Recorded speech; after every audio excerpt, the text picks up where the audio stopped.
Hamas കൊലയാളികൾക്ക് വേണ്ട ground work ചെയ്തത് ഇസ്രയേലിൽ വന്ന് പണിയെടുത്ത പലസ്തീനികൾ. ഇത് എല്ലാവർക്കുമുള്ള മുന്നറിയിപ്പ്. അയൺ ഡോം അടക്കമുള്ള ലോകത്തിലെ ഏറ്റവും ശക്തവും ഉന്നതവുമായ സാങ്കേതിക വിദ്യയിലധിഷ്ഠിതവുമായ യുദ്ധ പ്രതിരോധ സംവിധാനങ്ങളും യുദ്ധ ഉപകരണങ്ങളുമുള്ള ഇസ്രയേലിലേക്ക് ആയുധശേഖരത്തിലും സാങ്കേതിക വിദ്യയിലും പരിമിതരായ ഹമാസ് തീവ്രവാദികൾ ആക്രമണം നടത്തിയത് ലോകത്തെ ആകമാനം ഞെട്ടിച്ച കാര്യമാണ്. അയൺ ഡോമിനെ പ്രതിരോധിക്കുന്ന തരത്തിൽ 20 മിനിറ്റിനുള്ളിൽ 5000 റോക്കറ്റുകൾ തുടരെ അയച്ച തീവ്രവാദികൾക്ക് അതേസമയത്ത് തന്നെ ഇസ്രയേലിനകത്തും തോക്കുപയോഗിച്ച് ആക്രമണം നടത്താൻ സൗകര്യമൊരുക്കിയത് ആരാണെന്ന ചോദ്യം പലരെയും ഏറെ ചിന്തിപ്പിച്ച വിഷയമാണ്. അതിന് ഉത്തരം നൽകുന്ന തെളിവുകളാണ് IDF ഉദ്യോഗസ്ഥർ ഇപ്പോൾ പുറത്തുവിട്ടിരിക്കുന്നത്.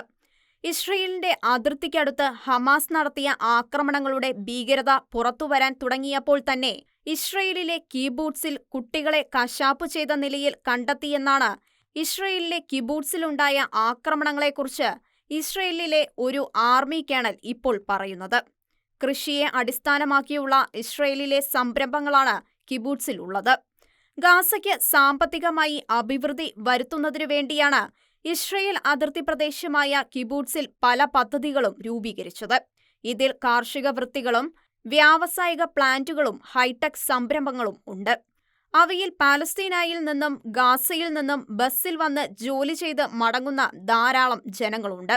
ഗാസയിൽ നിന്നെത്തിയ ഹമാസിന്റെ ഭീകരന്മാർക്ക് ഇസ്രയേലിലെ അവരുടെ ലക്ഷ്യസ്ഥാനങ്ങളിലെ എല്ലാ കാര്യങ്ങളെക്കുറിച്ചും വളരെ വ്യക്തമായ ധാരണ ഉണ്ടായിരുന്നു എന്ന് വ്യക്തമാണ്.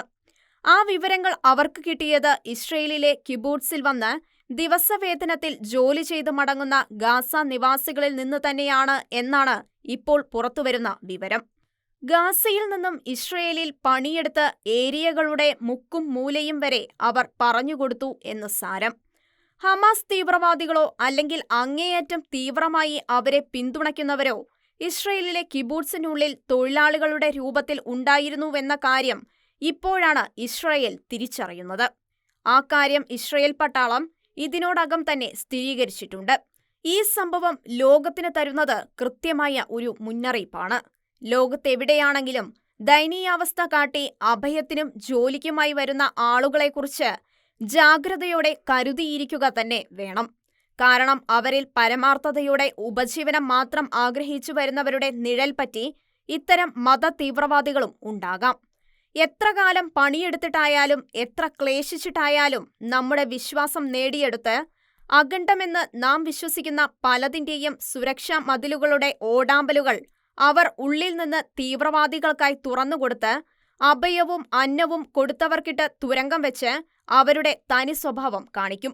അപ്പോൾ കേരളത്തിലേതുപോലുള്ള പ്രൊപ്പഗണ്ട മാധ്യമങ്ങളും രാഷ്ട്രീയ തൊഴിലാളികളും കോറസായി കരയുന്നത് ആ തീവ്രവാദികൾക്ക് വേണ്ടി മാത്രമായിരിക്കുമെന്നതിന് ഇപ്പോഴത്തെ ഗാസ ഇസ്രയേൽ യുദ്ധം തന്നെയാണ് ഏറ്റവും നല്ല തെളിവ്.